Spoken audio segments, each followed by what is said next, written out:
wanyumiddwa n'ogaayaga yayiga nasoze nesiriikirira enga kuleke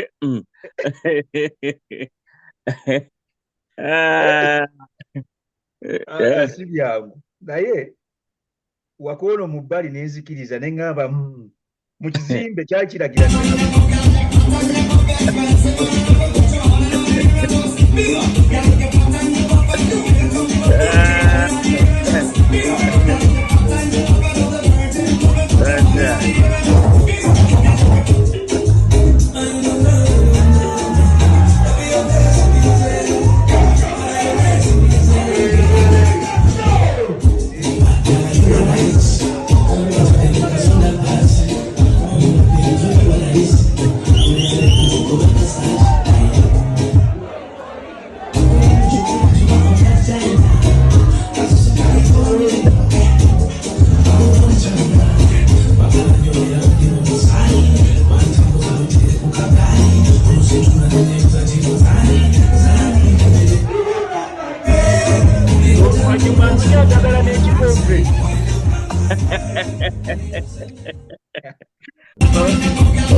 Yep.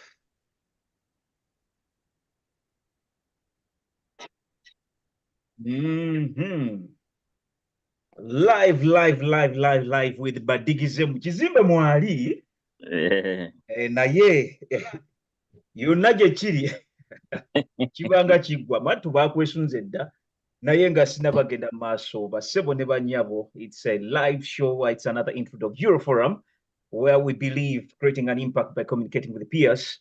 We do an impact. Yes, it's going to be a Luganda show. However, kijja kuulusi na kinta buli mu ngeri mu bendala nga koga bende 17 abo mbawuliramu eddembe naye nga it is what it is. Smoggy whenever I surface, you just know we're going to have an edutainment. Omukulu Badigize mulina mu kizimbe awuluguma era empologoma wano mu Europe ninawo bbiri. Waliwo empologoma eri awo mu Norway tetudde naye mu Rasta ali awo. Empologoma mweri kati ate waliwo neyo eya Germany gyendi nayo olwaleero nayo yatudde saidi eri endala omukyala mu butondo mu mwasirikira mukubi wa yali China ne yeekola ebitakoleka. Yogamba aina pro China. Esther, you're welcome to the show. Njagala tubuze katono nnyo mu China. Then ndabe what you have in stock for us. Mukuru Badigize oyagala mukwate mukungufu awo. Awaro jagala wo. Anyway, 大家好，你好，欢迎来到 Euroforum UG Euroforum Uganda 的。Awo tuweddeyo. Ate tomanyi aba China byo byangungu batema biteme bati ne biggwa. Era wenga musala ebigambo. Obadde oyagala bakutumire n'abe Germany. Kati Esther ogamba otya mbu tubaagaliza show ennungi mu China? 祝你们很好的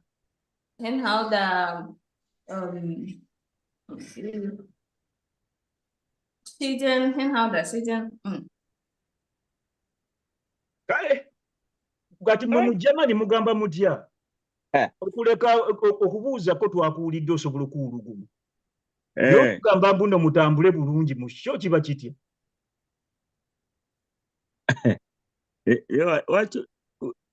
Tukyali ku China naawe. Tukyali ku China. Okay, well, ladies and gentlemen, it's a wide divide. Nkyagezako kwasaganya China mutwe. Ate ntabikamu Germany. Well, it's quite a show and okay, well, it's what a show, ladies and gentlemen. It's a Euroforum Gabenda Bagambye tugenda kuba tukikwasaganya kintabuli kijja kuba kinyanyimbe nga ate tusuula muko Uganda Luzungu Oluchina tuwuzizzaako naye nga this is what we call Euroforum.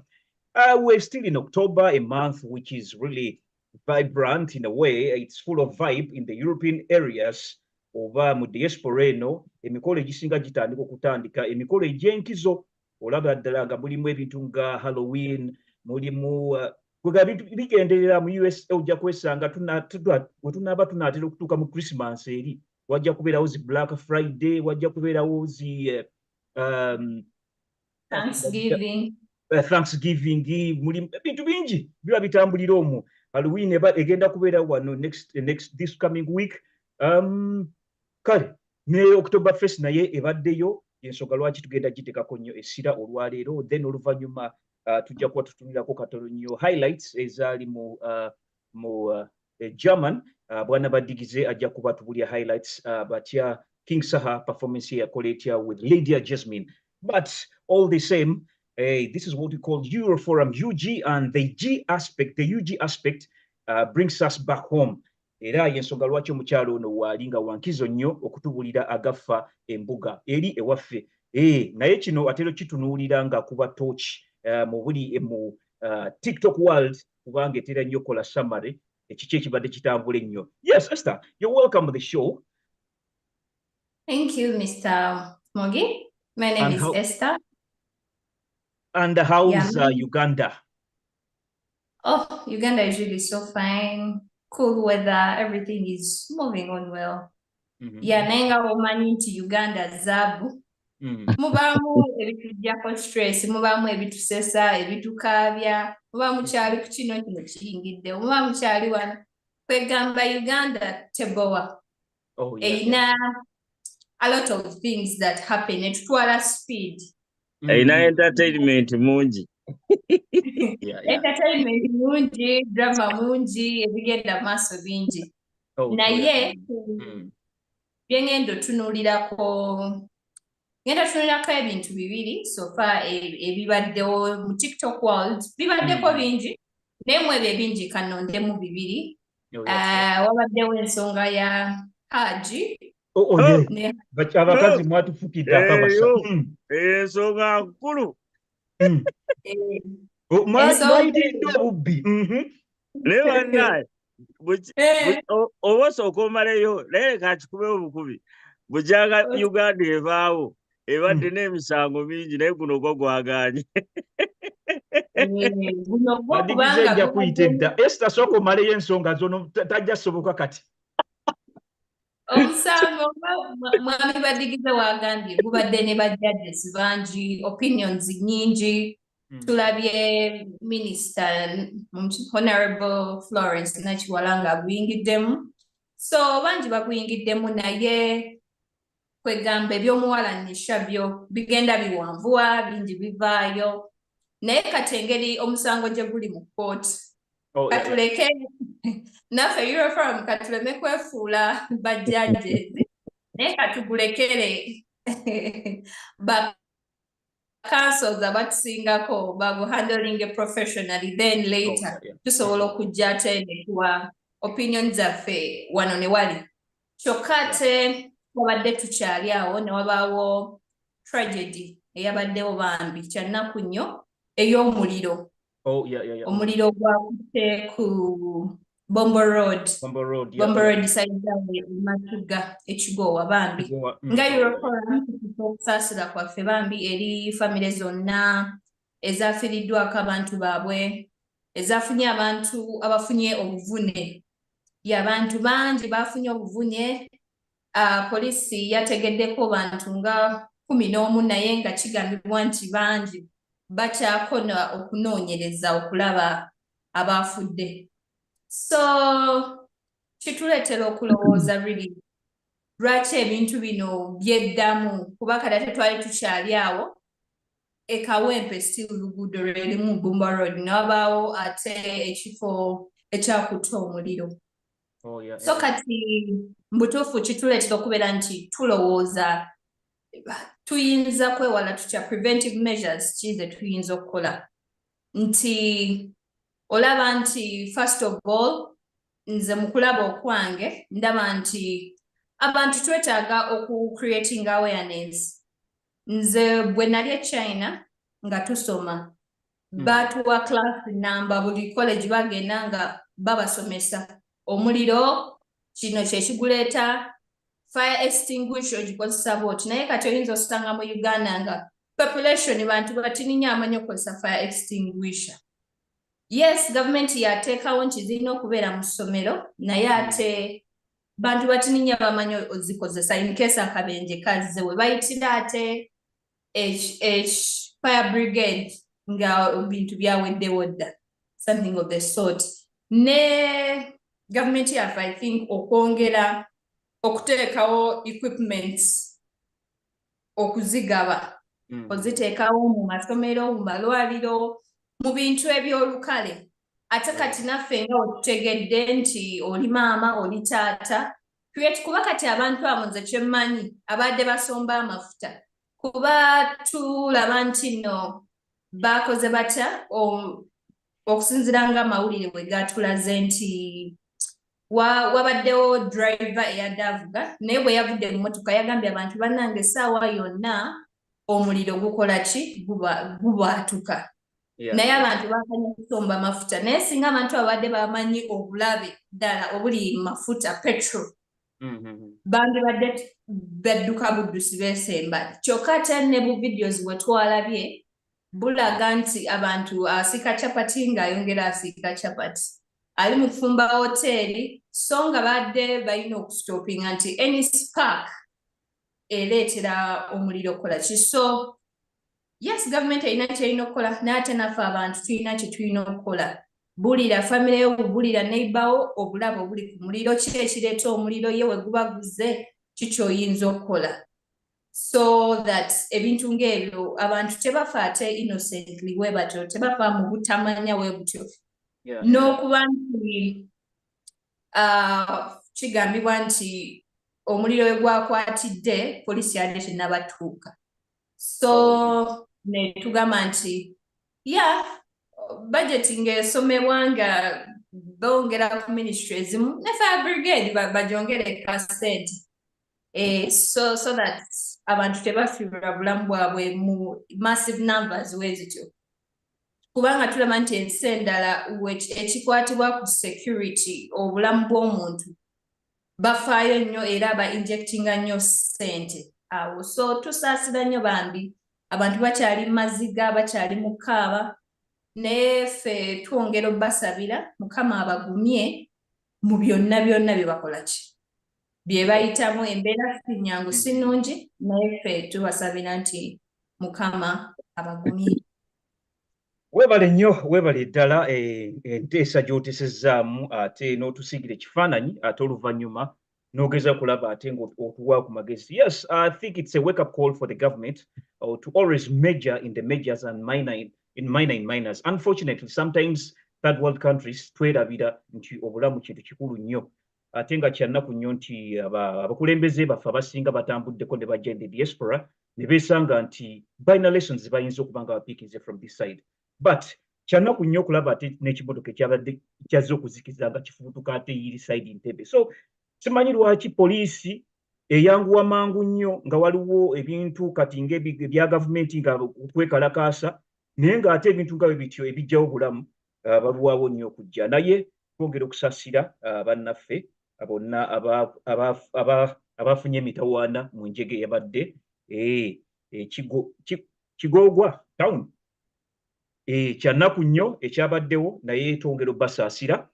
Yes, era mu nkola y'emu Euroforum ejja gamba bugambi abo abatuvudde ku maaso emyoyo gy'abagenzi mukama abasaasire ate abalamuzi kisa wabula nzikaatiriza ndowooza these are lessons to learn. Manyi buli kintu ekibaawo kirina kugamba kikiyambamukko okuyiga. Oba oli awo guno omuliro ogwabaddewo gujja kuba gwa ekifaananyi ekirala singa walibeerawo enjega endala abantu batandika okwewalanga ebimotoka ebigudde ebyamafuta basically. Naye abo abafunye obuvune tubasaasira.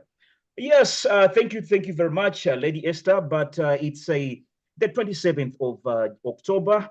Yes, and a month which is really full of vibe, and for some reason that's why I managed to surface with some edutainment, edutainment, basically targeting on the evolution of Oktoberfest. But for those, I always tend to give you a reminder that tubuzayo ennaku ntono nnyo, ennaku ndooza 65 okubanga omwaka tukukuba oluku mu mutwe, kiba kitegeeza twakatambulako ennaku 3. Kale olina okwechekinga omwaka guno oyimiridde otya, okyali ku mulamwa gwo ku bintu byaseetinga oba weeba byagaana togwamu maanyi era ojja kusobola okuseetinga gundi endala. Naye olunaku olwaleero 27. Yes, lunaku 27 ba historians abasinga ndowooza mujjukira DRC, DRC, which is Democratic Republic of Congo, lunaku lwennyini lwe yakyusa erinnya ne bagiyita Zaire. Then era olunaku lwe lumu ba historians mujjukira omusajja bamuyita ni Christopher Columbus. Omusajja oyo mu lutabaalo lwe yatabaalanga ebiseera ebyo bwe yagenda mu kifo n'asanga akazinga ke bayita Cuba, olwo n'alyoka agamba nti no Spain efunye ekizinga kyayo kye bayita Cuba. Kale lunaku lwennyini 27. Bingi nnyo ebyali ku lunaku nga luno, naye ku lunaku nga luno nze nja kugamba tulina baddigize mu kizimbe mwali era awuluguma. Yes, Mr. Badigize tusanyuse okulaba on Euroforum, toli mugenyi nnyo wali obaddeko wano naye nga tusanyuse okulaba. And just before we go ahead, soko tuwe Badigize lwaki weyita Badigize n'erinnya lyo eddala eritadigida, then we shall take it from there. You're welcome. Thank you so much. Ngawe twabagambye tujja kuba tukuba kasavu kanyama mu Luganda mu Kingereza buli wamu tujja kikubawo. Otherwise, I appreciate the time that you've given me. Siri mugenyi nga we bagedde ndi wa kukaalo era ninako ettaka kuno ku Euroforum nga lya kibanja. Amanya sose kumbuzi leka soke njogere amanya gange amatuufu bampita Moses Ogwang era ndi musajja wa Eastern Uganda. Pozo okubuuzaako baganda bange abava side izo gamba Akironyo, Biebo Yeskere, New Jersey Forum, no? Yeah, we're so welcome. Otherwise, mudowozi musaidi endala nengamba nze Badigize eryoku stage oba kyabali Badigize era lyerikola ssente lyerimbezaawo oluusi sometimes n'okuba nti nga tubasanyusa era nga tutambula ffenna mu mbeera eno ey'okuba nga tunyigirizibwa mu nsi eno ate nga twetaaga okufuna kasimayiro ku gundi. Erinnya Badigize lyajja, I think it was 5 years back when we used to make parties. Nekibeera nti ke mukwano gwange kenyini yakamba ono Badigize because from that time they started calling me Badigize. So because I used to organize also still parties, then I got to the name of Chairman Badigize. But it's because of the fun the excitement, the joy that I put in a party. Oyinza okumisinga party eyinza obutachamuka bulungi nga wadigize tali mu kizimbe amisinzeemu. So otherwise, my name Chairman Wadigizamu Chizimbe, representing loud and clear. Okubibule ne we loud and clear. Woli we nkuwera chap ati Wadigizamu ali loud to the fullest. So compare that signature tune ngowuluguma sibu. Chairman Wadigizamu Chizimbe. Yes, abatuuliriza oba abalabi, this is Euroforum UG, where we believe in communicating with peers to give an impact. Yes, onaalya n'onaalya kyebayita Euroforum nti tubafunamu nnyo mmwe abawuliriza ate nga nammwe bwe mutufunamu ebiseera ebisinga emiramwa nga gino tugijja ku mmwe bantu nga mmwe ne mugamba kino mukyogereko na kino mukyogereko. Era one of the fans yavuddeyo n'agamba eno ensonga ya Oktoberfest mwe mugira mutya abategeka emikolo mu Bulaaya abafirika kiki muyinza okukoppako ku kino ne ngamba Oktoberfest originally starts from German ne ngamba no katugende ku kibanja kyaffe tulinayo omutuuze waffe ajja kuba asobola okutunnyonnyola butya Oktoberfest we yatandika eryoke esaasaane Semazinga wa Bulaaya ono yenna. Naye like I said, this 27th of this month, October, and I believe time yakyuse mudda abasinga ndoza mwakitegedde ndoza badigize we yazze n'obudde ne bukyuka time zone kati bannafa bali Uganda batusingako enkulaakulana ya sawa bingi abali Uganda kati batusingako enkulaakulana ya saawa 2 luli badde batusingako saawa emu naye kati batusingako saawa 2 but it's all what we call time changes, time ekyukamu etubanga tuli bwe tuti. Otherwise, before we go ahead, I just wanted to let you know that Euroforum is streaming live on Facebook and the same time also on YouTube. So try to avail yourself. Please subscribe. I recommend bingi nnyo betugenda okuleta ate nga byokya. Go to our YouTube channel, Euroforum UG, and then subscribe, such that you get the quick buli wo subscribing ofunirawo ddala ekisooka first hand bw'obeerawo wali eri nga wateredde dda mu kizimbe nga tukwasa bukwasa source ya information bwetutyo so keep on subscribing. Gwabasooka okukwata ku savu so keep on subscribing, give your comments and keep on also sharing. Kale ali awo awuliriza tegeeza munno ategeeze munne ne munno omulala nti mu kizimbe twatuse dda. Yes, as we go ahead, I would love also to get my technical side to give me a rider of the topic of discussion. Kutambulira njaga ka rider kamukoka tubenga tutandika omulamwa ogwatulese.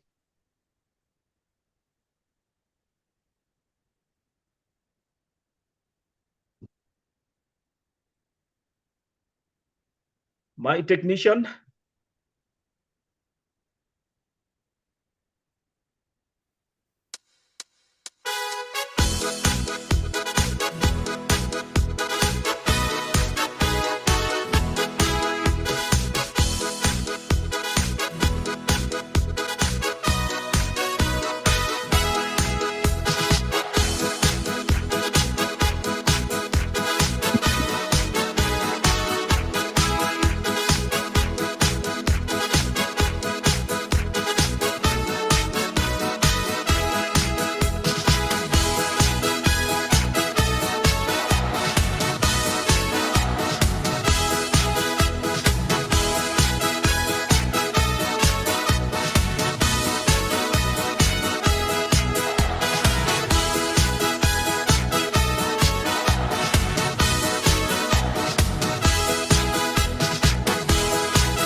Yes.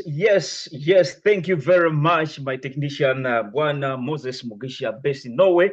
That's a grateful rider you've given us. At least you're giving us a sense of direction and to give a true meaning of our topic of discussion. Yes, we are trying to reflect on the evolution of Oktoberfest. Oktoberfest, it's a German-based, and I think originally from Munich. Naye, olwaleero tuli ba mukisa nnyo that we are with a man who is also based in German, who can give us at least a reflection on exactly what really happened and what really happens and what might happen as time goes on, so that we see how festivals like this go ahead. Just a reminder that the greatness of any culture can be manifested in festivals like this. So for some reason, that's why you see people in the uniform. There are some certain things. So probably it's something historical. It has a lot of mysteries. That's why we got this interest to be into this topic of discussion. Bwana Badigze, once again, you're welcome. And the man in question here is a German-based and MC. Era obumwetaaga mu Europe. Ticket ogiteka mbuteesi n'abanga kutuukako omusajja ku mikolo mutuukirivu nnyo, kintu akikolera ddala bulungi nnyo. Festival yonna akuweerawo kubanga ye wonna w'obeera wakwabiza. Naye yonna gye kiri, you're welcome once again. But straight ahead, Oktoberfest, what can echo into someone's mind? Omuntu nga abuuze bano banyumya biki? Oktoberfest eno yavaawa, as in, how did it originate, and what forms of entertainment are involved into this? Okay. Just to start from way back, according to the information that I got from some people and also that I tried to discover out. Initially, it started in 1810. Oh. Yeah. In 1810. And that is, that's really far. And this was just in honor of Kabaka. Yeah, kino ngenda kireta mu format like nga we tunabeera ne kabaka oba Prince Junju n'abeera ng'alina omukyala gwalabye n'akola embaga, n'ayita abantu bajje bakole ki, bamusanyukireko. Okay. So this was in 1810, whereby a prince called Prince Ludwig, yali afunyeyo omukyala kaddeemu kali awo ka Princess Teresa. So oyakafuna n'akawasa, mukawasa n'agamba ate kye kigaana ekibuga kyonna kijjereka tusanyukire wamu. Okay. So that's how it came about. And of course ekyaliwo ebiseera ebyo ebitwe tuddamu mu biseera byedda, omwenge gwali, it was something of communing. Okay. Tewali wadde muleeta emmere naye omwenge gwalina okubaawo, to make the fun more interesting. Okay. Because waliwo omuntu gw'olaba ng'anywedde n'osanyuka n'oseka n'okola ki. So omwenge was something that was brought up, and according to the history, it tells us that by now, more even the games that were there, that were played, Zali horse riding, that was the thing that was there. So omukyalo ono, in fact, if you go back, omukyalo ono to if you go to this place, it's called I think the name is called Wiesen, something like of a sort.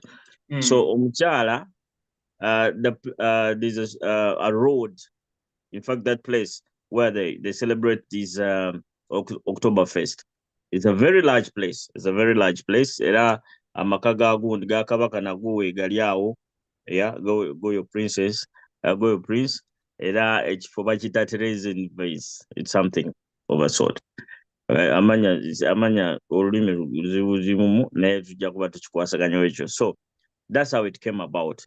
But kino bakikola for a period of, I think it was 1 week, from 12 October until 17th October. That's the time. That's That's the time they celebrated the prince's marriage. Okay. So it came all about from that marriage. So kwegamba negenda nga yiyongera buli mwaka kati negenda nga yeyongera buli mwaka so nekifuna n'erinnya okitegeera nga bwe tunaabeera naki mukolo ki nga bwe twafuna mu Uganda omukolo gwa nyegenyege kati kigutambuddemu emyaka. Okay, but if the government still puts more effort in this, it can also still be like Oktoberfest, like it is here. So from way back in 1810, yeah, this has been happening till today. But over time, we've been seeing a lot of culture shifts. Kuba kati tukirize oba tugaane emyaka gigenda maaso, culture egenda yeeyubula, egenda ekyukamu. Originality ya festival eno yo teyakyukamuko. By the way, wakati olaba okwogerako ku ekyo ffe tuyinza kati ffe ewaffe Uganda, yeah, we have seen people that have gone on to beat our cultures, yeah, in form of saying that our cultures are bad, our cultures originally what we're doing is wrong, which take it. But these people's cultures are there. By preserving our cultures that we tebagala kuzonoona okitegeera kati just imagine from 1810 until now, yeah, and the thing is still going more and baina bingi byebongeramu, but they maintain everything as it is. Kubanga, okay. I was trying to relate with for example, like if you go to the Kwanjula of Buganda, originally setup yayo nga bwali ennaku zino bakifuulira kintu ddala kirala nnyo liba binu. So that's why I was asking, over time, tulabyewo some bit of culture shift into this festival. Nti waliwo ebintu byongeddemu oba bo bamaintainize nnyo their heritage. Mpozi kyenyinza okga naye horse racing empozi yetaliyo because of course horses ntono, yeah, horses ntono oyinza n'okumala omwaka nga tolabye ku horse okitegeera. So horse racing maybe yetaliyo, but other things have, maybe the games that are the only things that have changed up because of technology and whatever. Nenga, the culture has remained as it is. Okay, I don't know whether it's much. Wosomamu ebintu wosomamu more n'oddayo keera mabega otunula ebintu byebimu byolaba. Yeah. Okay, but particularly this time around, I don't know whether you attended any of them this year. Naye, what are some of the activities involved? Ngezaako kirelating the ride that we've been having. It's one of the ones I attended to here in Denmark, and it was one of the company that really invited me, and I was in there. But it's one company which had over 2,200 people on that one there. Kati njagala onsigire kifaananyi. Wakati eno balaze bulazi nti byakunywa na byakulya and music and what else. It was the costume. Kuba buli omu yabadde ayambadde ekyo. Actually, it was only me who was standing different. But over 2,200 people were putting on the tent. Nabadde mugenyi muyite, nabadde so special. But so what I wanted to ask otusigire ekifaananyi ekituufu nti gwegamba activities ki eziri eyo zensuubira nti bano ate abalala festival eno gye yasaasaana bagenda babijjamu. Okay, just nga wenagambyeko it originated from here, yeah, okusaasaana in different parts of Germany. Kyasookera wano wenyini bayitawo ekifo gye tulimu abangi bayiza okugamba Munich, naye overall oyinza giyita Bavaria oba Bayern, okay, where you find Bayern Munich. Oh, yeah. Kati abantu bo babeera bangi kiyinza okubuulira nti oba olina omwana olina okubanga omukutte buli kaseera kuba abantu babeera bangi babeera squeezed up like this. Train ziba zijjudde all the time. Yeah? Nti abantu batuuka n'okutambula obutambuzi. Millions of people come there. Kati nyinza okutwalako kati just imagine in 2014 the record that was made. Bano abantu abanywa omwenge kw'ogwo omwaka banywa 7.7 million liters. What? Just imagine how many people can drink that. These people drink a lot in that time. And there are a lot of people that come in. Okay? Yeah, so it is too much squeezed up.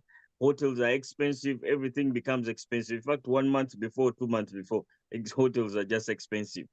Because Vamanya, they're just going to come in. Just for that. For only 2 weeks. Just in people come from US.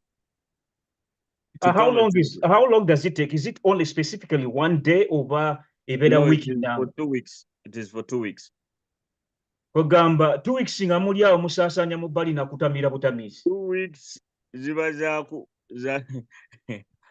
za kunywa mwenge.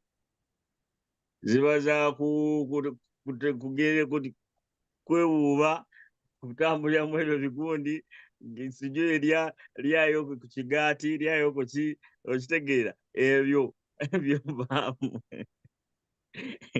That's the fun that is there. There's nothing different. And maybe okuba nti okufuna emikwano. Okay. Networking too much. Kuba ekintu nze kyendabye mu society y'abanywi you can get friends so much okusinga ate bano abantu abatanywa kuba ekibuuzibuuzi ekiba wali munyumya ku different things all of a sudden you get together. Okitegeera kiringa omunywi wa sigala. They are so friendly. They easily network. that network will never break. Toyinza kuba na sigala n'otawaako munno. So it is something that connects so much. Okay? So there's a lot of coming together. Katolaba, there's something that we have of thinking that, okay, Germans have that thing of racism. Oh, yeah. I don't know, maybe basooka ne bakireka ewaka. Omutamiiva n'abeera atya ne racism essaawa ezimubeera mu vibe. Kati ekyo kyekugamba nti omwenge is something that people ignore, but it's something that connects. Era singa politician banywa ku mwenge kireka bayinza okubeera either bayinza okudda mu opposition oba bonna oba opposition n'asala eri. Anyway, I'm seeing an element of networking in such festivals. Naye ekyompaddemu, which I really wasn't very certain about, was the longevity of the festival. Nali manyi nnaku nga bbiri oba it's 2 weeks, full 2 weeks. So you tend to get people of different races oba abantu ab'enjawulo mu nsi ez'enjawulo. Different people, Chinese, what, everyone comes. Yes, talk about festivals in Germany. Is it one of the main, is it the most celebrated? Yeah, that is the most celebrated because if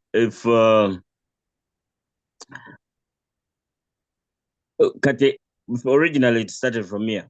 Nayo jagulira ne maybe Cologne naye egenda kukola. Stuttgart egenda kukola.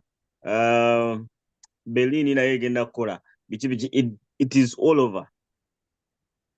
What I'm not getting right is Ogambe abakoloni abali mu koloni bakola abali Berlin nabo bakola kyogamba different I mean different cities bakola according to cities. They make according to their time. No,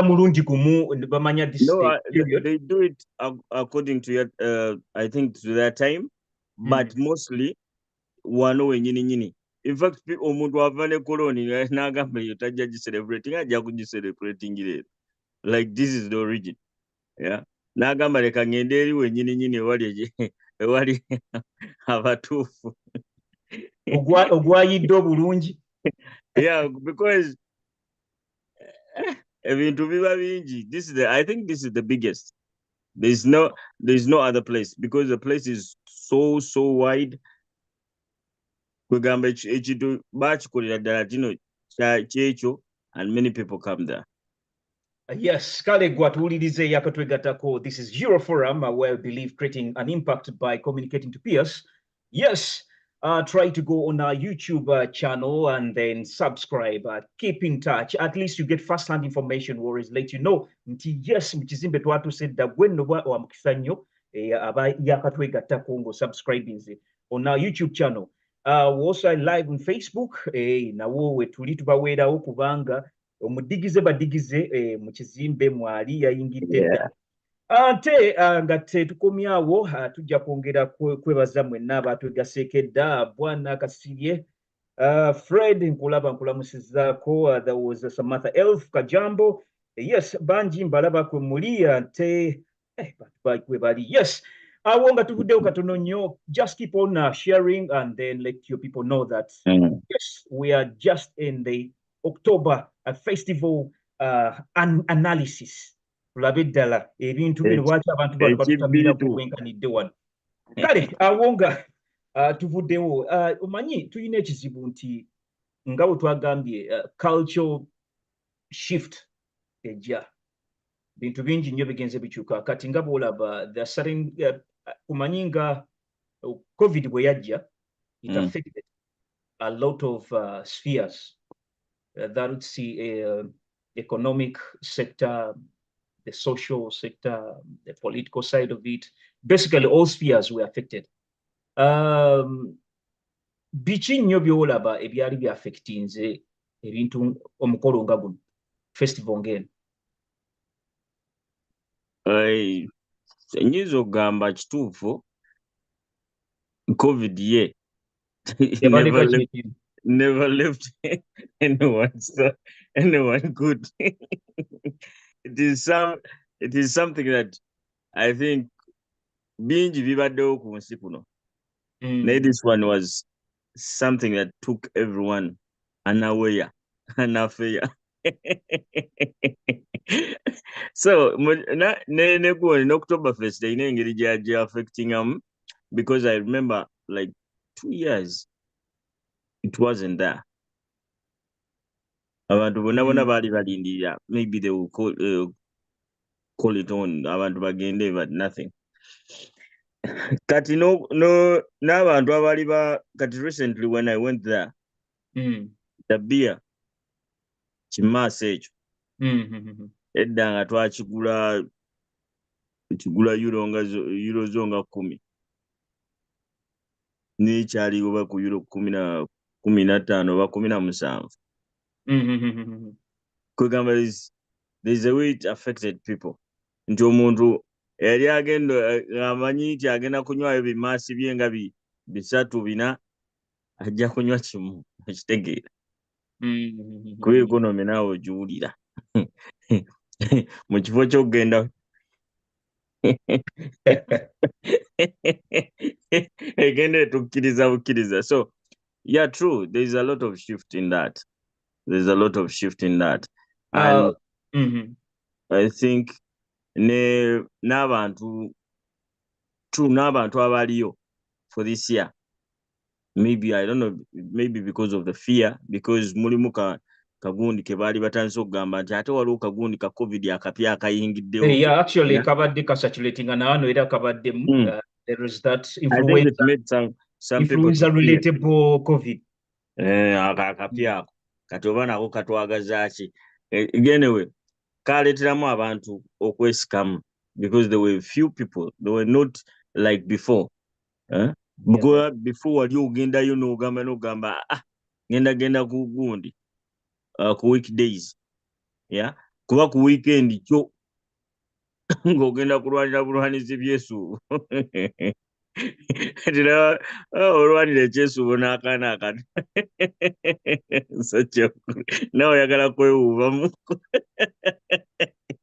Nange festival buli muntu emuyisa lulwe najja omukulu bakusanga bakuwubye issues connected to ebintu eby'entalo nga bino bibi abakola bitya kuba kati olaba nti omwaka munene nnyo okutabulatabula ensi mu Abagermany in terms of World War.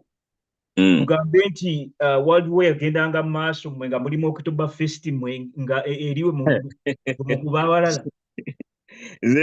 Enkiwa kireka baafunamu kagoni ka paati ke baagambanga tuwummulemu sooke tucelebrate kuba kya buntu okusanyuka oyinza otya okuba emmundu ng'ate bali mu kusanyuka. So anyway, I believe they had some time of rest ne bagamba leka tukiwummuzeemu tusooke tukole ki tumalirize kano ka festi tulyoke tweyongereyo n'emmundu zaffe.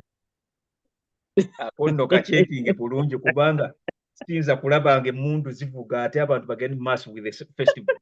Yes, but it's Badigize mu kizimbe tuli naye olwaleero era ng'ajja kusuubira nga tujja mufunanga nnyo okubanga tutunuulira the aspect of entertainment in Europe at large. Away from that, Bwana Badigize, era nga bw'ŋŋambye nti there are very many, challenges that can encounter festivals like that. Technology is one aspect also which is advancing. Nabadde ntunuulira wano companies ezisinga ezikola emmotoka nga gundi manual cars bazijjawo zonna tebakyazikola kati. Ensi kati egenze nnyo mu automatic. Era nga naddala kati era mu abakozi b'emmotoka ewammwe eyo Germany awo ne basinze okuteeka essira emmotoka kati baleeta ziri automatic. Ndowooza baagala copper trend y'Abamerika. So just mbadde nja kutubuulira this technology eyina engeri gye technology changes. Ziyina engeri gye zi-affectinzeemu or is there any way it has shaped the entertainment landscape of this festival? Basically, maybe in the music line or in performance. Bw'ojja otunuulira waliwo the kind of music bwe baali bakola naye ennaku zino bw'otunuulira advancement mu technology music waffe akyuse nnyo olwa technology aliwo.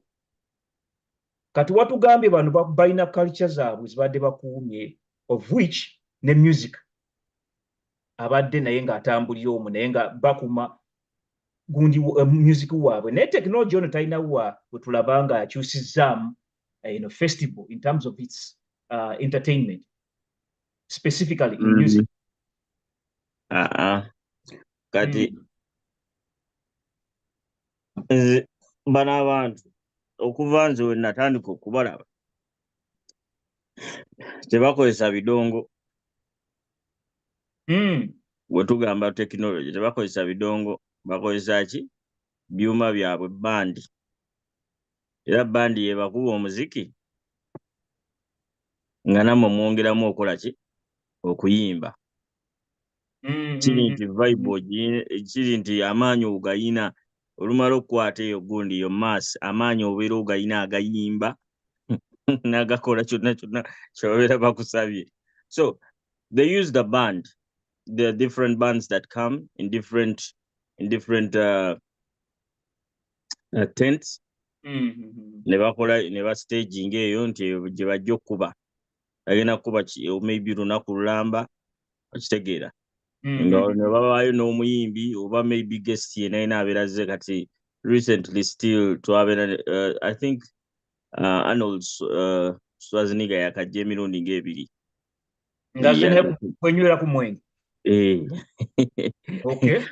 He has attended like 2 times now. This year he came and I think last year he also came.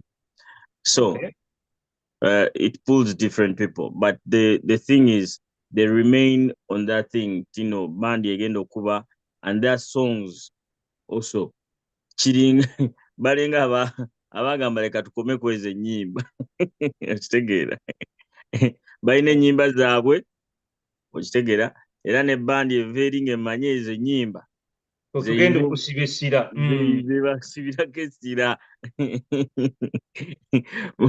tebaleeta muyimbi ti muyimbi mulala yazze okuyimba bandi ekuba omuziki ne basigala kweza ennyimba zaabwe mwaka ku mwaka just nti vibe yesigalawo.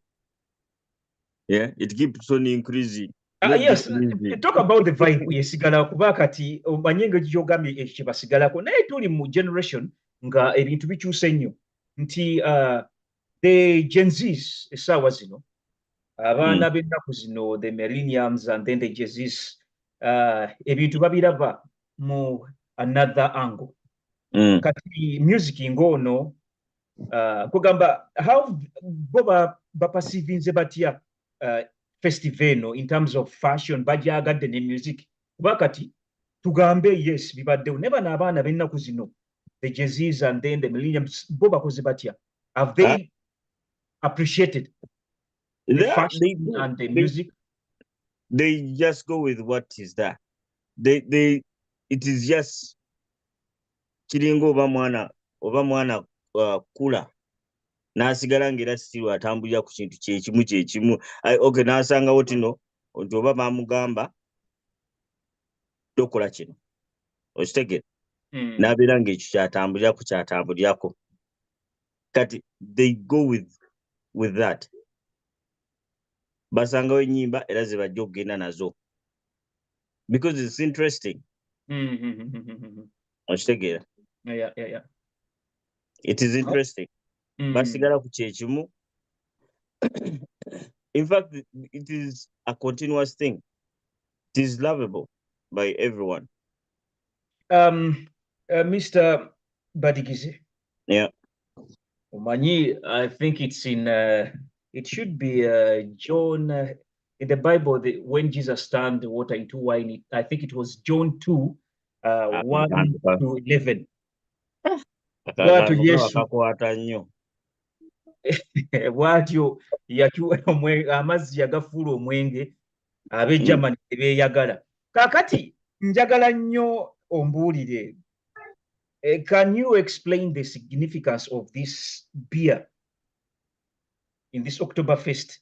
Mainly obugazi bw'egiraasi zino nga nnene bulala. Oyogedde ku nsonga eyo. Kubanga nze nagenda nenfuna gundi eyo egiraasi. Abamu abandi bagamba nafuuka katamiiro jjo. Ne mbagamba mwaddemu apo juice. Ne bangamba n'egiraasi yabadde egiraasi oba jjaaga. Ne mbagamba kirabika baagabudde jjaaga. Naye kyenjagala ssebo otusiigire ekifaananyi. Lwaki gundi eyo egiraasi obusava bwayo? Basically, what's the significance of the beer on this one here and majorly that big glass? Actually, nze nyiza okugamba nti ogw'omwenge bagamba it takes almost like bagugira almost like a year preparing nga kwegamba gukuba okitegeera kati gwomaliramu egiraasi it is 1 liter gwomaliramu egiraasi ng'ogikutte wooti ejja kuba ekkubyemu at least. That's why it is expensive. Leave alone bino tino oze oyingidde enti y'omusajja gy'ateekawo ogenda kukinyumira oba Oktoberfest biki but gukuba okitegeera gukuba kati w'ogimaliramu wooti ebyo bigiraasi kasita onywa 2 n'ogattako ekyokusatu n'okimalawo olina kuvaawo buvi n'otambula.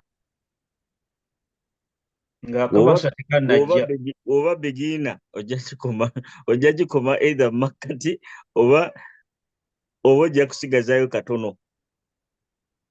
Okay. Kuba ekuba. Nfuna. Kyekituufu kyayo. era kastojja n'onywera ogwa bayani ogwa wano mwennyini gukuba gugenda kukuba kuba it is special baguleta special for Oktoberfest. Okay. Era eyo time ya Oktoberfest wetuuka ojja kulaba eccupa ezibadde ziriko amanya gaazo agalina sometimes gasigalako naye nga balina kalebo ke bataddeko Oktoberfest. Okay. Gwa Oktoberfest ogwo. I can relate this to the Christmas beers zebatera okukola ne bamanya nti okay this time ya Christmas waliwo Christmas beers ba launchinga ne ziba nga zeziyisa abantu mu eyo Christmas festival. Anyway, I'm getting the concept. Ekyo nno njagala nkigattireko ddala ku nsonga eya ennyambala, the fashion bit of it, because I really wanted to know what are these traditional outfits ze bambala ku Oktoberfest. Banalaba when nagendayo ngenza emirundi giwera nga 5 festival n'ennyambala eno nga yemu. Kofiira bwabwe ate it's brown, abakazi bambala biringa biwanvu oluusi nga busikati butono ne balyoka bapimpinga ennywanto wano n'ebintu n'ogamba abaana abo tetuli basonyiwa. So kyenjala okwebuuza nti what is so much significant to the outfits? Kiki ennyo ekyomulembe ennyo, and what does it really mean to the Bavarian food culture?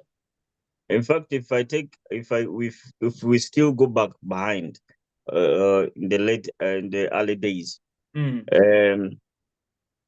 it is said to be that as in Ngoye, in fact is Oktoberfest. It was the working clothes. They were working clothes. Now, since they made that party and that marriage and the enjoyment, they had to make them as something for them. Okay. Kati nyezo kugamba ka apron kaite ka apron kano kachike besiba wana ebesungira era kaberanga ka apron ako kadina kakozesebwa nga baadi omuntu ali mu kiyungu akesibye wati tayagala kuddugala na kakoleramu okitegeera.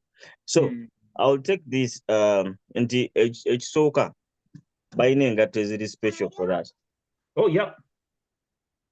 Ate ne bambala socks. Balina stocks, waliwo okwambala fuulu, waliwo n'akantu just gy'oyambala nga ekwata ku katumbwe. Kati ne kikusanga ng'olina akatumbwe katono obuzibu buba oba olina okuteekamu rubber band. Kati engatto yaabwe eri esibira ku sayidi, si zino eza bbulaaka zino. Kaakati n'ojja ku mpale, empale ze bambala eringa eno. Yeah, actually that's it. Kati eno ya muto waayo naye kati nebaako buno obuguwa. Empale ziba za ddiba. Ddiba lyennyini. Kati nja kubuulira obuzibu obuva mu eyo empale. Kaakati wano.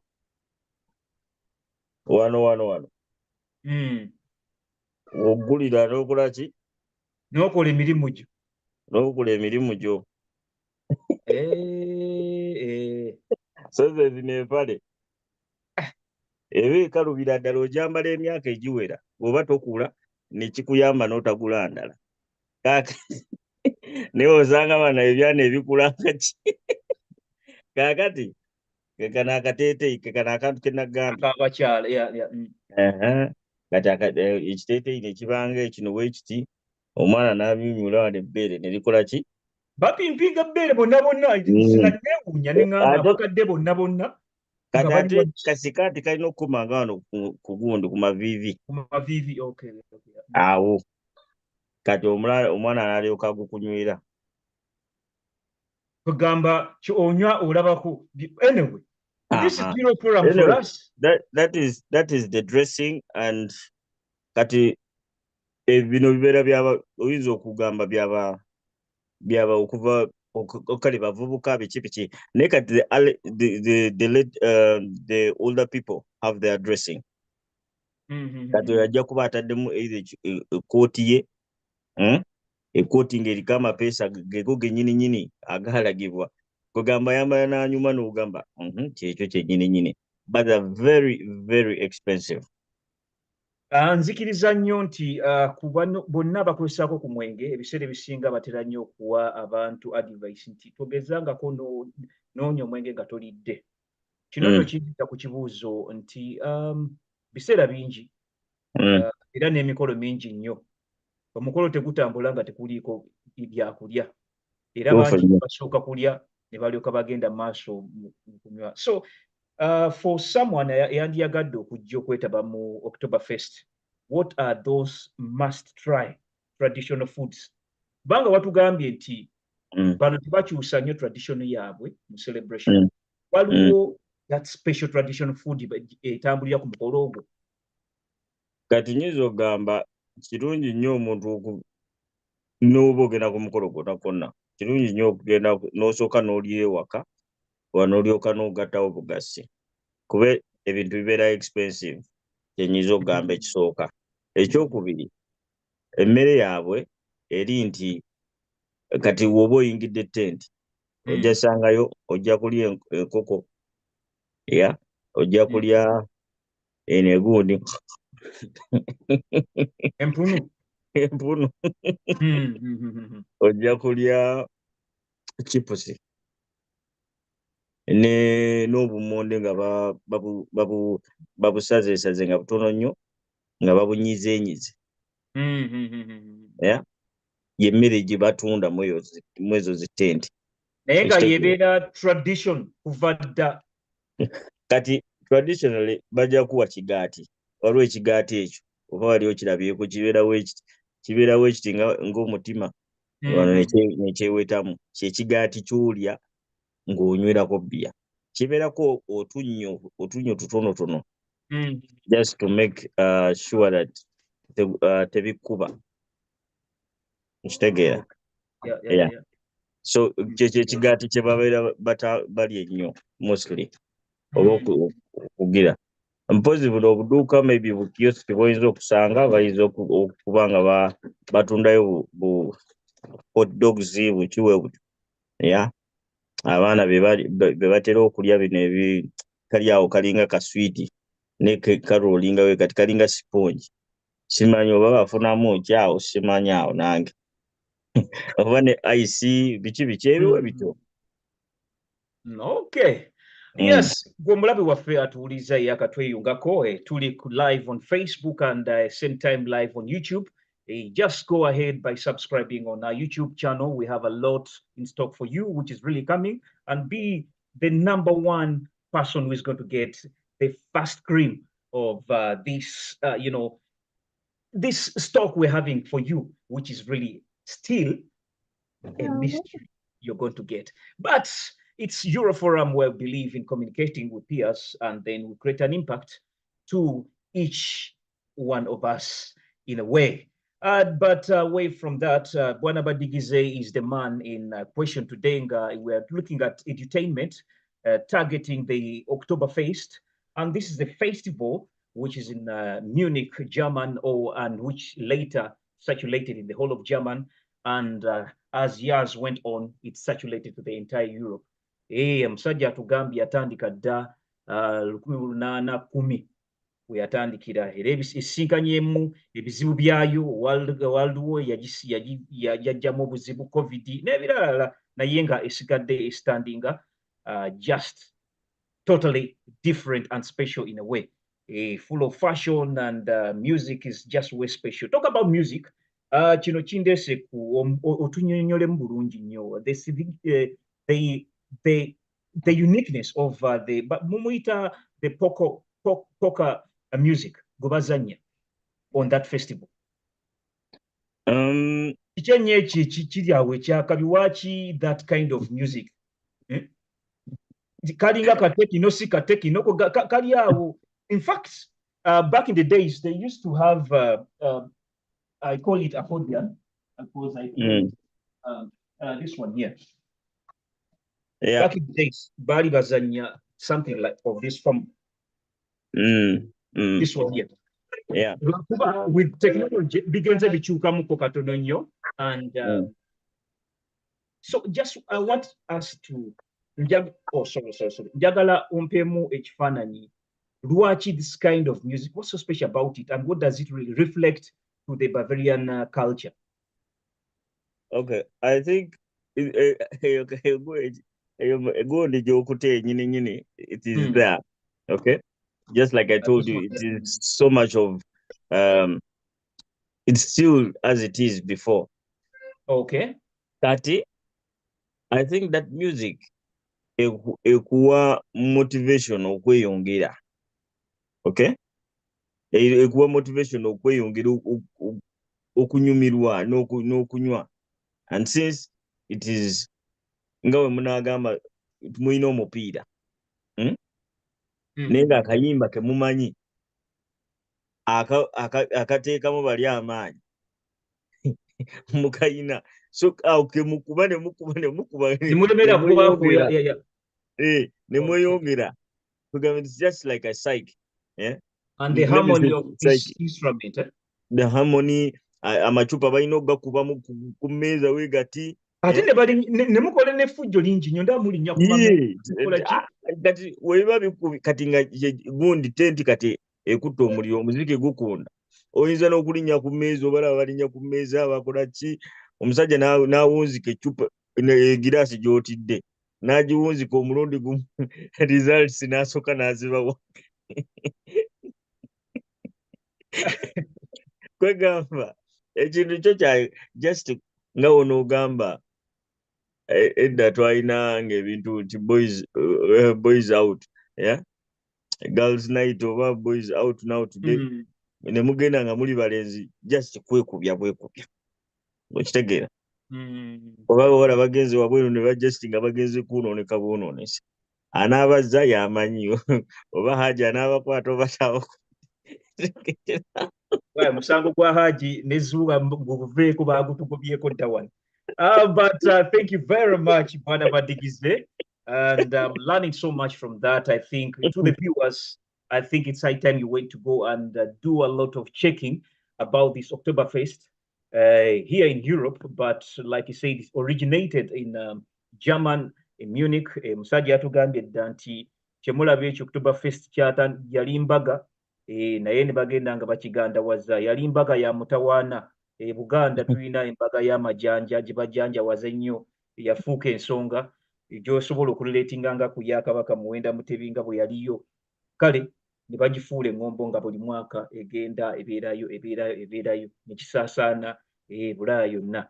Naye ekikifuula eky'omutawaana okusinziira muganda waffe bw'anyumizza ennyambala eyawukana mpozzi ate enywa eyawukana omwenge gwabwe bagutereka mwaka mulamba gwa mukolo ogw'amagiraasi bugamba there's something very interesting. In fact okukoonako awo still kati wano tulina ekintu ntino buli tugambe waliwo eno Bavaria, yeah? Oba Munich oba Bayern eyina companies nyingi ezikola omwenge. Okay? Naye mu Oktoberfest eyina companies 6 ezikirizibwa okuleeta omwenge gwa Oktoberfest. Era nazo ezo companies zirina ki gundi bitenti zaabwe okitegeera. Okay, companies 6 zokka zezirina okuleeta omwenge zezikirizibwa okuleeta ogwo omwenge gwa Oktoberfest. Wow, that's a great insight. Era toyinza kuleetawo malwa. Kati Bwana Badigize, on the rise of these live streams and then social media influence and impact, where do you see social media platforms creating an impact on this festival? Actually, the social media platforms have made it easier for the exposure. Yeah, okay. Let me say for the exposure of this, because there are a lot of clips that have been made. A lot of, if you go on YouTube and you just type in Oktoberfest, you will see a lot of clips that are very funny, or people doing different things, okay, which are motivate you.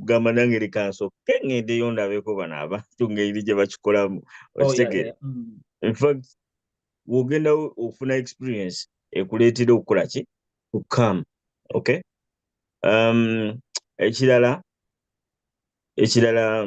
nyinza kugamba ki, in fact abantu okutegeera omuntu okutegeera in fact Uganda oba nti ekintu kiriwo ekiti neweekiti akitegeera ku YouTube.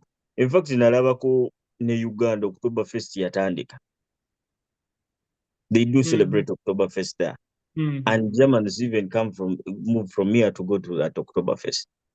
And different other areas. Also in Japan or China, there is something that I heard that they also celebrate it together. It has social media has made it to be known out so that it's exposing it more.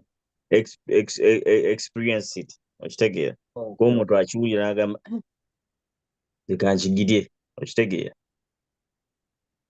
Wow, bagiyise Oktoberfest.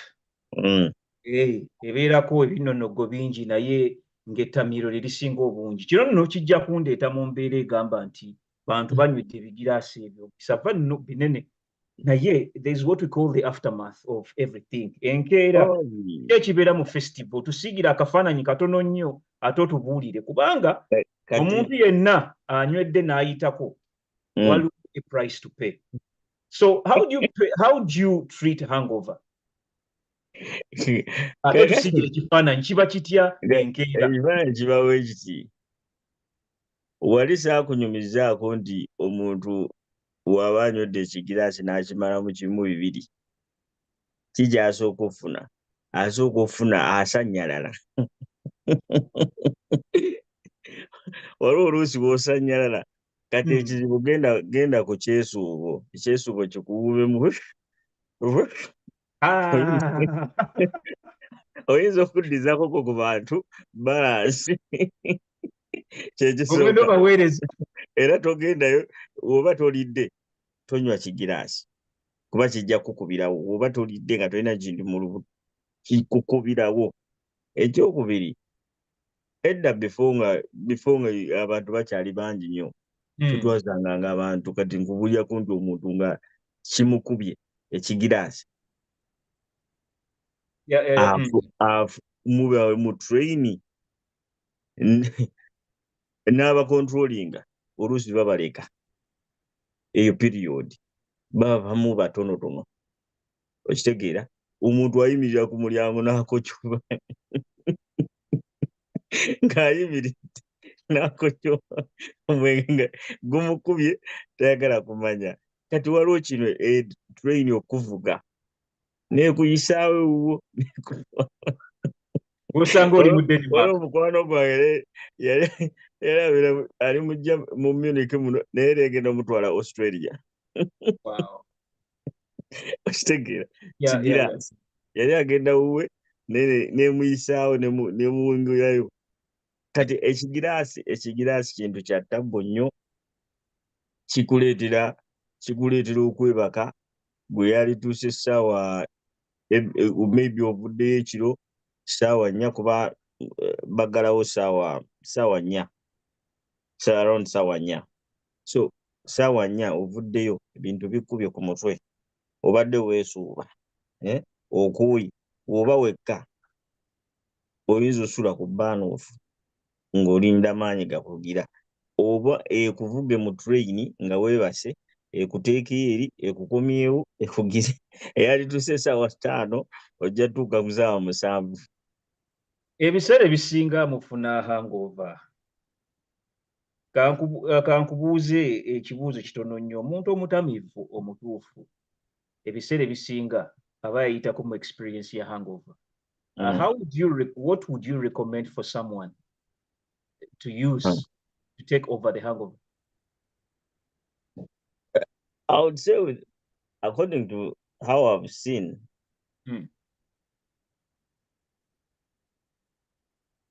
I think she was different with everyone. Okay, buli omu kimuyisa bwe. Buli omu kimuyisa bwe kuba abantu bangi bagamba tino waliwo n'engombe yaliwo nti kigwa na mwenge something oyongerako bwongezi mbuye ku makya agattawo awo ye kiba tekimukuba naye ngamba toyinza gattawo ng'ate obweddawo ekikuluma okitegeera era oyinza okuvaayo ng'ogamba siguddira. Most of the time that is the word that most people say. Nga kimukubye sijja guddira. And most of the time we have said these things, okay? After some time ogamba ekikyo yani yaleeta ennaku. How to control that? Some people would take water with sugar, or you try to vomit, if at all you can, to at least to relieve some things that are around you. Wowuliranga omutima gwagala. Sometimes it's good. Though waliwo omuzeeyi yatuwa amateeka ag'omwenge. Tosesema oba oyonoona. Bw'anabadigize. Nako tukyatambula. Kati yatuwa amateeka 10. Wenaakafuna ajja kakuweereza. Ago amateeka tujja gafuna mu season tujje bankwetaaga season. Waliwo oluusi abantu abanywa amata. Nakyo nekikilinga off. But sometimes tokoze ekyo, then sometimes oyinza okufuna gundi orange oba gundi limete oba gundi goyinza okulya just to freshen up your mouth, because sometimes eyo gundi oluusi maybe ekuleetera n'okukira. Ate tugeze oyogedde nnyo, wedde oyogera nnyo omutwe gujja kukuluma muganda wange. Miracle pain killer omule kimala. Painkiller nazo ziyinza okuyambako awo. So as a takeaway from olaba kati otusigidde ekifaananyi at least mu bumpimpi what really happens in the Oktoberfest. Unfortunately time is never on our side. Naye what's the takeaway omuntu ayandiyagadde okutegeka ekivulu as an Afropin kati nganze nga ntunuulidde bannaffe abazungu kye bakola festivals zino, kiki kye tuyinza okwegombayo kye twandiyongedde mu entertainment yaffe ffe abaddugavu abali mu Europe? What can we pick so that we can add kibenga, we can spice up our Afro-Pin entertainment? I think first of all is the togetherness. The changes okusooka ogamba. If somebody has organized something, let's go and support that person. That's the number one thing. Ekyokubiri, organize something. Yeah? Ng'oyagala bafune ekyo naawe kiwaaliyagadde. Okay? Because you might organize something just because you want to get money. But organize something that you would also want to enter, I've had an experience. Okay? Ekyokusatu, get together with other people. It's good to be with other people. Nemukwatagana. Yeah? Nemukwesa obwongo bwammwe, nemukwatagana, nemukolaki, to build something. Yeah? Because in that way, I will support you and you support me too. If at all I make some other day. Naye waliwo okwemalirira. Yeah? Omuntu n'agamba nze nsuubula kikola nzekazeka. It's all about working together. But the moment that you isolate yourself, n'ogamba me I can do it alone, you are you are solo. Yeah? Fine, you can have the money, but you might not have the people. I get it. Yeah, you might have the money to spend. No pangise kifo kirungi, kifo kinene, everything. But you don't have the people. Kati yo blame ogenda giteeka kwani. Ojja tandika ogamba abantu tebanjagala. But you're not connecting with other people. Okay? Yeah. Kati also another thing is kubeera nti you socialize with other people. Ugamba omuntu afiiriddwa, omuntu alina kyagize, be there for them. Because the moment that you go for somebody when he has a problem or whatever, that person will also come back to you. Bagamba, a friend in need is a friend indeed. Indeed, yeah. So let's always associate. Most of the promoters, let's also associate. Let's also be together. Let's work together. Let's be with these people. Okay, because si kirungi kubajjako bujja. Kati kuine ekyabazungu bano nze ndaba they are together. If they do something, they're always together. They move. Another one show ya omukazi omukazi w'egundi w'America.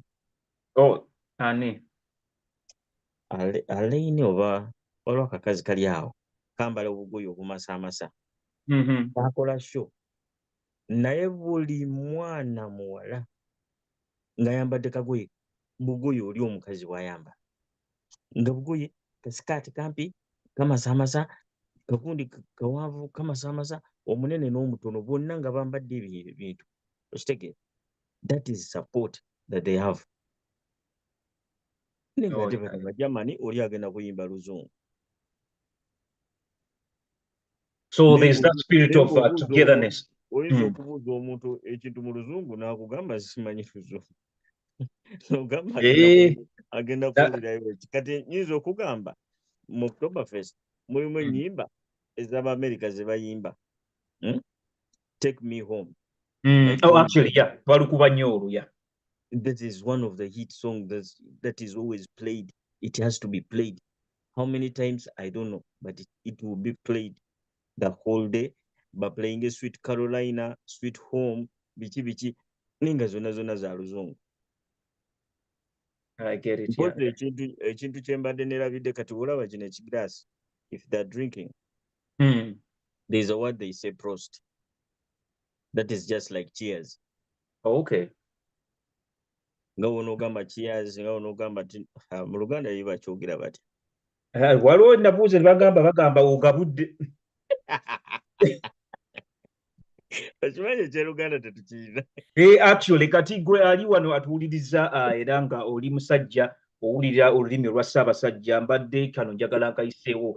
Mu Luzungu bagamba cheers. Ono atugambye bagita ogambye Prost. Kati wano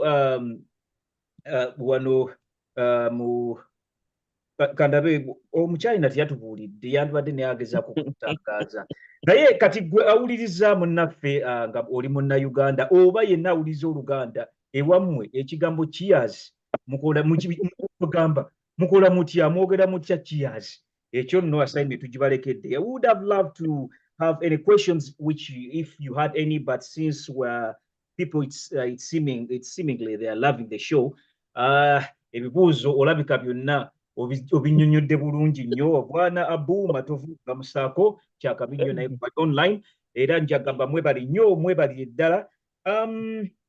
Bwana Gunda badigize najagadde nnyo okutusigira ekifaananyi kubanga ogenze noyogera ku the promoters kye balina okuyiga ku shows nga zino naye kibadde kigenda kundeeta ku show gye mwakola eya King Saha ne Lydia Jasmine mu German. But the fact that time is not on my side, I'm going to have you in another episode very soon. And I think Njako Tekako ne Bwana Melo, the series, yategeka King Saha na ewano mu Denmark, such that tukuba mu torch, ebivulu bino byatambula bitya, challenges kize mwafunamu, tulabe, na chiche tuyinza okwongerako okuba nti tuyiga ku Oktober Fest nga bwezityo naffe tusobole okuyiga tutwale kino ekintu ku level endala. Yes, like I said. In fact, okyogerako kati if we talk about culture, katinga ekintu kya Buganda, if at all something comes up like that, people have to come in. That is culture now. We are talking about culture. They should come in and say, we are going to support this one. Okay? They should be dressed up in gomeses. They should be dressed up in kanzus. Naye atujja kulaba omusajja muze kugundi ku kitiibwa kya Buganda tayambadde essaati okitegeera. Kati that is the thing. If these people can put in their things in reality nekibeera nga kitamba, then what about you, an African who loves his culture?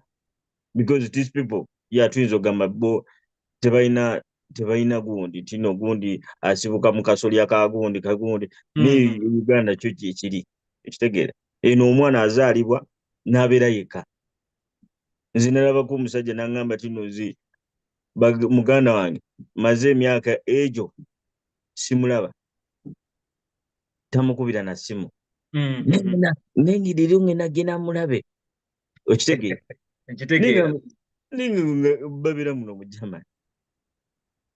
So it's a lesson to learn twagale nnyo okwetaba mu bivulu nga bino kubanga tusigide ekifaananyi kya networking ate tubeere nga tuli twambale ekyo kyekitegeeza kyengeza kugamba nti twambale ekifaananyi ekyo eky'omukolo gwe baba batugambye kubanga tutambuliramu omwo.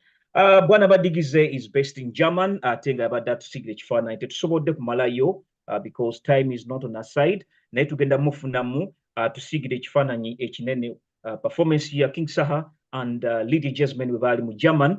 Still it was October or September? It was September. End of September, I think. Yeah, something like that. So ajja kuba tukubira tochi mu kyekyaliyo tusobole okuba nga omanyi olwaleero kyetuli olwaleero kireflectinga kyetugenda okuba maaso eyo nga kituyambako okwetegekera kitugenda okulaba maaso eyo. So bajja kuba batuyamba okutusigira ekifaananyi ekyo ekituufu. Otherwise, it's a Euroforum era kwe tuli nnyo okuwayo akasembo.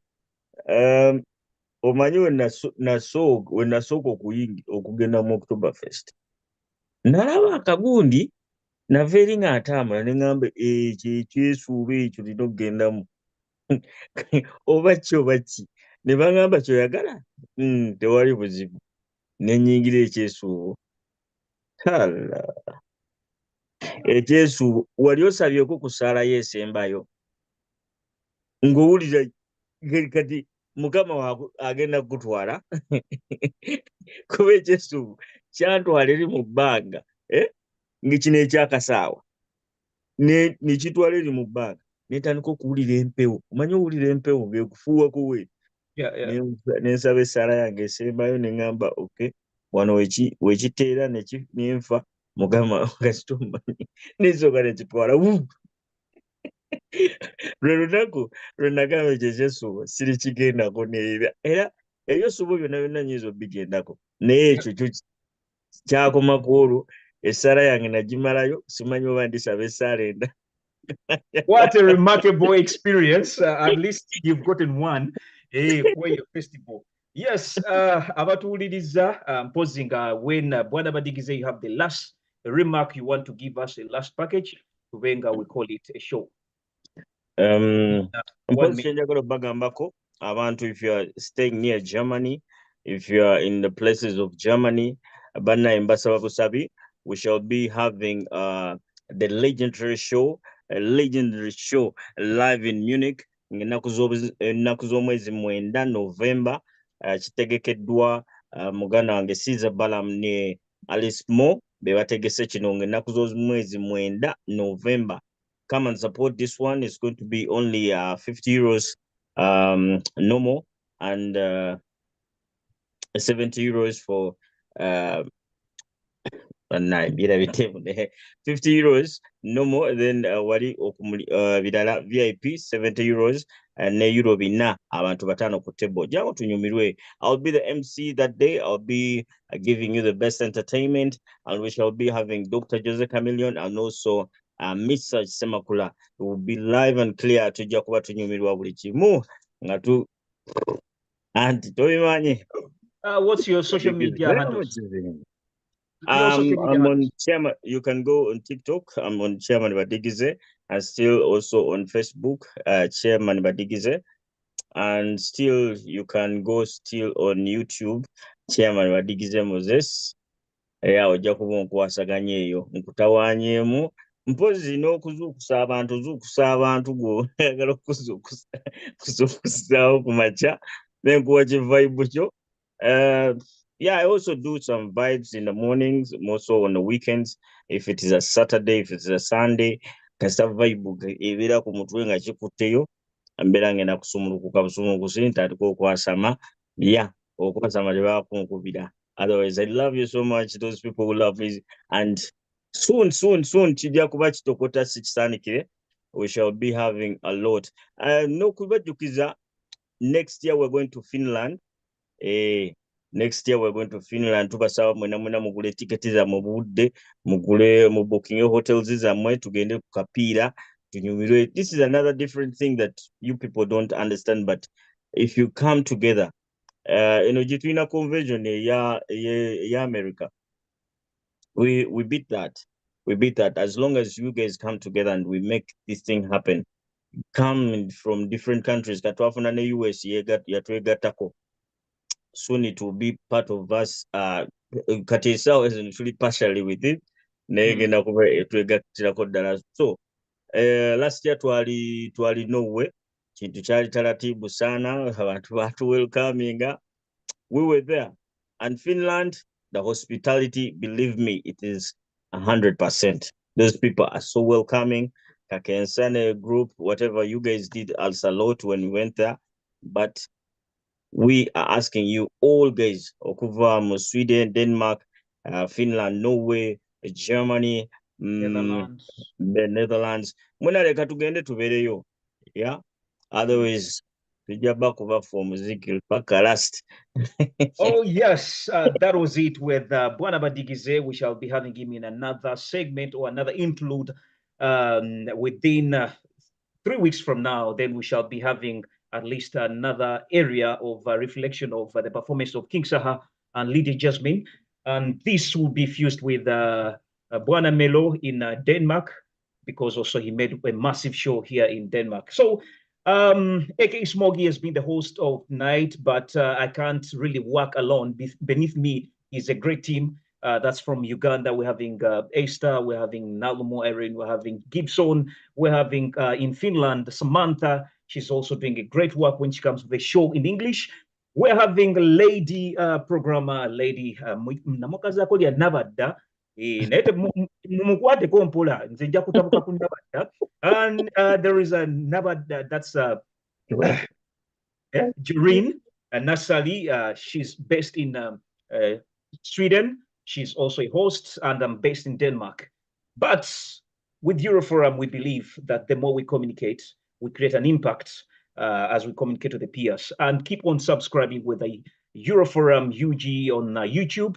And you can also find us on our media social handles. That's also in TikTok. You can also always follow us on Facebook and also Instagram. But for now, allow me to say it's been a wrap, and it has been host Smoggy alongside Bwana Badigize, Omuolo Goma, Edam Chizimbi Abedam, based in German.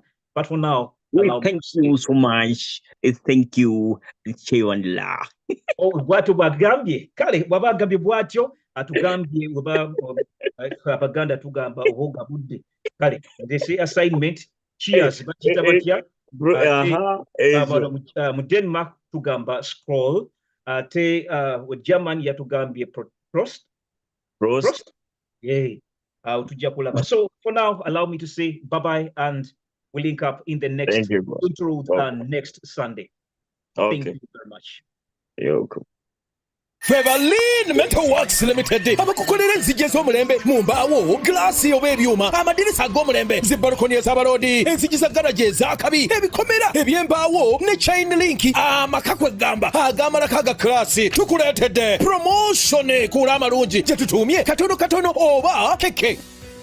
Bwokola order naffe tukusalirako ebitundu 10% tukkiriza n'ekibanja mpola, ate mu katono promotion osobola n'okusasulangako buli mwezi. Emirimu gyo gireme kuyimirira, ffe tujja kukubeererawo ofune ekituufu. Jangu tukugonzeze mu kirooto ky'ekyokuzimba nga promotion ekyaliko. Tukubireko oba WhatsApp ku 0784 59 21 oba kuba direct ku workshop yaffe ku 0752 933 Lean Metalworks Limited, crafting your curiosity.